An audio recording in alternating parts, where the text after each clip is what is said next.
Assalamualaikum everyone, hope you are fine. Today topic is forms of poetry. A student of literature should know that the poetry plays a very important role in literature. Literature is incomplete without poetry and prose. First let's know what poetry is. Basically poetry word आया है Greek से और Greek में इसका नाम था poiesis, but English literature में हम इसे पोइट्री नाम से जानते हैं। First of all we will now what are the forms of poetry. Sonnet, lyric, ode, elegy, epic, ballad, the pastoral, epigram, mock, epic, heroic poem and the last one is satire. Let's find out what this sonnet is. Sonnet यानी कि एक 14 lines का ये एक collection होता है जिसे invent किया था डेंटे ने। इसके 2 टाइप्स है। First one is Petrarchan sonnet, second is Shakespeare sonnet. Simply 14 lines का कलेक्शन है। जिस तरह से पेट्रार्चन ने इसे यूज़ किया था उस टाइप को हम पेट्रार्चन सोनेट से जानते हैं, और जिस टाइप से शेक्सपियर ने यूज़ किया था उस टाइप को हम शेक्सपियर सोनेट के नाम से जानते हैं। Types of Petrarchan sonnet. First octave, second sestet.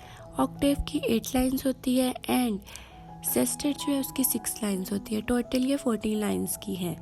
अगर हमें पेट्रार्चन एंड शेक्सपियर सोनेट का डिफरेंस बताना है तो हम इन दोनों के पैटर्न की राइमिंग स्कीम से पता लगा सकते हैं। पेट्रार्चन सोनेट की जो राइमिंग स्कीम है वो है A B B A B B A C D and E. For example एक ये पोएम है जॉन मिल्टन की on his blindness, and Shakespeare की जो राइमिंग स्कीम है वो है A B C D E F G. For example time and love. Second जो फॉर्म है वो है लिरिक। इसमें पोइट अपनी पर्सनल फीलिंग को एक्सप्लेन करने के लिए लिरिक का यूज़ करता है। इसमें थॉट्स होते हैं जिसमें पोइट अपने मन की बात बताता है। For example Edgar Allan Poe, Annabel Lee.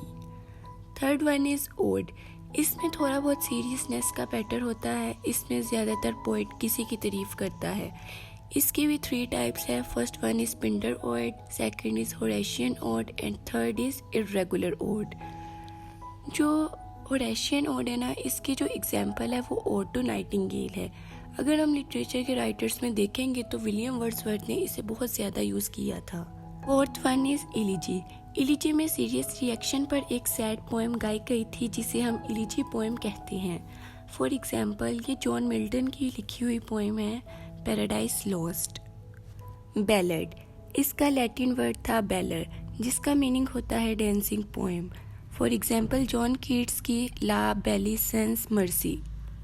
6 one is the pastoral. इस तरीके की पोएम में पुरानी बातों को याद करते हुए पोइट्स अपनी फीलिंग्स को जाहिर करता है, जिसमें वो नेचर को याद करता है, अपने बिछड़े हुए लोगों को याद करता है या अपनी ज़िंदगी के हसीन पल को याद करता हुआ उस पोएम को गाया जाता है। फॉर एग्जाम्पल एडमंड स्पेंसर की shepherd calendar. 7th one is epigram. ये एक शॉर्ट पोएम होती है जिसमें ये पोएम्स 2 या 4 लाइन्स में ख़त्म हो जाती है। फॉर एग्जाम्पल अलेक्जेंडर पोप की ये एक पोएम है। Mock, epic, heroic poem. इसका मीनिंग सिर्फ इतना ही है कि पोइट एक सीरियस बात को एक्सप्लेन करने की कोशिश में कुछ ऐसी बातें डाल देता है जिस वजह से उस पोएम में कॉमेडी आ जाती है। फॉर एग्जाम्पल अलेक्जेंडर पोप की rape of the lock. Last one जो है वो है स्टायर। स्टायर में किसी ना किसी की बुराई की जाती है। फॉर एग्जाम्पल जॉर्ज ऑरवेल ने बहुत कुछ लिखा है इसमें। सो बेसिकली ये थी फॉर्म्स ऑफ पोइट्री।